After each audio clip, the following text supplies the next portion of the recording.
여러분 안녕하십니까? 오늘 또 참으로 좋은 날입니다. 하나님의 평강이 가득하시기를 바랍니다. 저는 오늘 강팍한 마음의 비극이란 제목으로 여러분과 함께 은혜를 나누고자 합니다. 본문 말씀은 신약 성경 히브리서 3장 7절로 9절입니다. 그러므로 성령이 이르신 바와 같이 오늘날 너희가 그의 음성을 듣거든 노하심을 격동하여 광야에서 시험하는 때와 같이 너희 마음을 강팍케 하지 말라. 거기서 너희 열조가 나를 시험하여 증험하고 40년 동안의 나의 형사를 보았느니라. 애굽에서 나온 이스라엘 백성들은 가나안 땅이 약속되어 있었음에도 불구하고 요수아와 갈렙을 제외한 모든 백성들이 광야에서 죽고 말았습니다. 왜 그들은 약속의 땅에 들어가지 못하고 광야에 묻히는 비참한 결과를 맞았을까요? 본문에서 지적한 대로 그들은 마음을 강팍하게 하고 하나님의 인도를 따르지 않았기 때문입니다. 애굽에서 나온 이스라엘 백성의 광야 생활과 약속의 땅으로의 진입은 오늘날 신앙생활을 하는 우리와 결코 무관하지 않습니다. 이스라엘 백성의 이런 여정은 바로 광야와 같은 이 세상에서 천국을 향해 가는 오늘날 성도의 삶을 보여주고 있는 것입니다. 따라서 저는 이에 대한 성경의 가르침을 살펴보므로 천국에 이르는 올바른 길을 제시하고자 합니다. 이스라엘 백성이 430년 동안의 애굽 종살이에서 풀려난 결정적인 비결은 어린 양의 피에 있었습니다. 애굽의 왕 바로는 9가지 재앙을 당하고도 이스라엘 백성을 풀어주지 않았습니다. 그러다가 장자와 짐승의 첫 새끼가 죽는 재앙을 당하고서야 이스라엘 백성을 풀어주었습니다. 이때 야훼께서 애굽 전역의 장자와 짐승의 첫 새끼를 칠 때 문설주와 문인방에 어린 양의 피가 있는 집은 보호하셨습니다. 이스라엘 백성은 어린 양을 잡아 문설주와 문인방에 피를 바람으로 구원을 받았던 것입니다. 이것은 오늘날 예수 그리스도의 구원의 예표가 됩니다. 일찍이 6월절 어린 양으로 묘사된 예수님께서는 죄인된 인류를 대신해 십자가에서 못 박여 죽으셨습니다. 예수님께서는 인류의 죄와 저주와 불의와 죽음과 고통을 짊어지시고 십자가에서 피를 쏟으심으로 이를 다 청산하셨습니다. 이러므로 예수 그리스도의 피는 단순한 상처의 상징이 아니라 인류 구원의 생명 자체가 되는 것입니다. 이 때문에 죄를 지었음에도 불구하고 못났음에도 불구하고 버림을 받아야 마땅함에도 불구하고 어린 양 예수의 피를 마음의 설주와 인방에 바르는 사람은 모든 죄를 용서받고 영생을 얻는 것입니다. 예수 그리스도의 보혈은 우리를 마귀의 손에서 하나님의 구원의 은총으로 옮겨주는 위대한 증거가 됩니다. 이 예수 그리스도의 피로 말미암지 않고는 구원받을 사람이 아무도 없습니다. 이러므로 예수 그리스도의 피가 여러분에게 큰 증거 되시기를 주님의 이름으로 축원합니다. 애굽 탈출을 앞둔 이스라엘 백성에게 하나님께서는 어린 양 고기와 함께 무교 전병과 썬나물을 먹으라고 말씀하셨습니다. 어린 양의 고기를 통째로 불에 구워 먹으라는 것은 십자가에서 인간 대신 불같은 심판을 받으신 예수 그리스도의 전 구원을 믿음으로 받아들이라는 것입니다. 예수님께서는 인류의 죄를 대신하여 하나님의 심판을 받으셨습니다. 예수님께서는 그 고통이 얼마나 크셨던지 나의 하나님 어찌하여 나를 버리셨나이까 하고 절규하셨습니다. 예수님께서는 당신이 죽으시는 고통의 대가를 치르시고 인류를 구원하셨습니다. 이러므로 예수님의 구원은 단순한 구원이 아닙니다. 이 구원을 믿음으로 받아들이고 감사하는 것, 그것이 통째로 구워진 어린 양을 먹는 것입니다. 그 다음 하나님께서는 누룩 없는 떡을 먹으라고 말씀하셨습니다. 누룩은 죄를 의미합니다. 우리가 철저히 죄를 회개하고 죄에서 돌이켜 정결한 심령이 되어야 하나님의 은총을 얻을 수 있습니다. 또 하나님께서는 썬나물을 먹으라고 하신 것은 예수 그리스도의 고난을 늘 생각하라는 것입니다.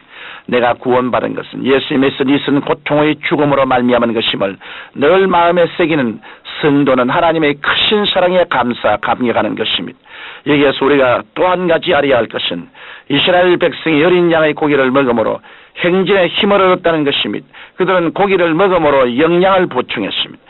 이러므로 이스라엘 백성 중 약한 자가 없었습니다. 그 때문에 성경 시편 105편 36절로 37절에는 야훼께서 또 너희 땅의 모든 장자를 치시니 곧 저희 모든 기력의 시작이로다. 그들을 인도하여 은금을 가지고 나오게 하시니 그 지파 중에 약한 자가 하나도 없었더라고 하나님을 찬양한 것입니다.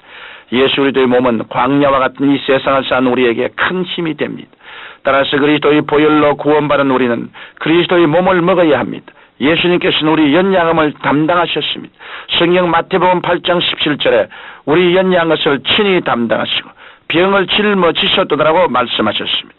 그러므로 우리는 질병을 고쳐주시고 강건함을 주시는 예수님의 은총을 받아 누리며 저주를 속량하신 예수님의 은총을 받아 누려야 합니다. 예수님의 은총을 받아 누리는 것이 바로 그리스도의 몸 어린 양의 고기를 먹는 것입니다. 이러므로 그리스도인들은 마음의 변화를 받아야 합니다. 예수 그리스도께서 대속의 은총을 마련하시는데도 우리가 나는 병들어 죽는다, 나는 못 산다고 비관하면 대속의 은총은 별개의 은총이 되고 마는 것입니다. 따라서 우리는 예수 그리스도 안에서 새로운 피조물임을 날마다 시인해야 합니다.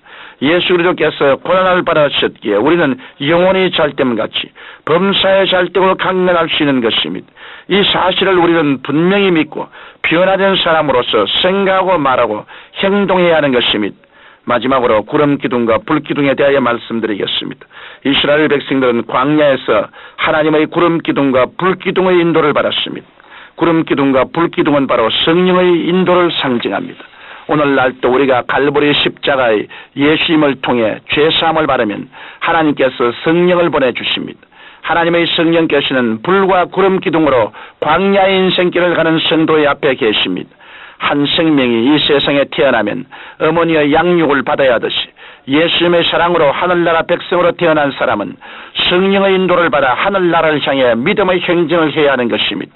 성령님의 인도를 따르지 않는 신앙인은 환란의 태양에 자기라는 이 광야와 같은 인생길에서 결코 성공적인 신앙생활을 할 수 없습니다. 이러므로 우리가 구원을 값없이 받았으면 믿음과 순종으로 성령의 인도를 따라야 하는 것입니다. 성령께서는 말씀으로 우리를 인도하시고 꿈과 환상을 통해 인도하시며 영적인 직감과 마음의 소원을 통해 우리를 인도하십니다. 또한 마음의 평안과 확신을 통해 우리를 인도하십니다.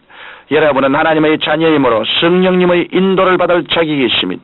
그럼에도 불구하고 하나님께 원망하고 불평하면 마치 궤도에서 이탈한 열차처럼 광야에서 고아와 같이 버림받고 맙니다. 그러므로 우리는 하나님의 은혜를 겸손하게 받아들이는 가운데 성령님의 인도하심을 받아야 합니다. 성령님의 뜻대로 하옵소서. 살든지 죽든지 승하든지 쇠하든지 흥하든지 망하든지 성령님의 인도함을 받겠습니다라고 고백해야 합니다. 믿고 순종하는 사람, 그 사람을 하나님께서는 성령님의 불기둥과 구름기둥으로 인도하십니다. 그리고 그들의 종착지는 영원한 하늘나라인 것입니다. 사랑하는 청취자 여러분, 무엇의 인도를 받느냐에 따라 한 인격과 운명이 달라집니다. 마귀의 인도를 받는 사람은 반드시 멸망합니다. 그러나 성령님의 인도를 받는 사람은 은총의 생활을 하다가 영원한 하늘나라로 갑니다. 여러분은 성령님의 인도하시는 진리의 궤도를 따라 복된 믿음의 생활을 하시다가 영원한 하늘나라, 저 가나안으로 들어가게 되시기를 주님 이름으로 축원합니다. 거룩하신 아버지 하나님, 우리 모두 다 이스라엘 백성들처럼 성령님의 인도를 쫓아 광야를 무사히 지나 천국 가나안에 들어가게 하여 주옵소서. 예수님 이름으로 기도드립니다. 아멘.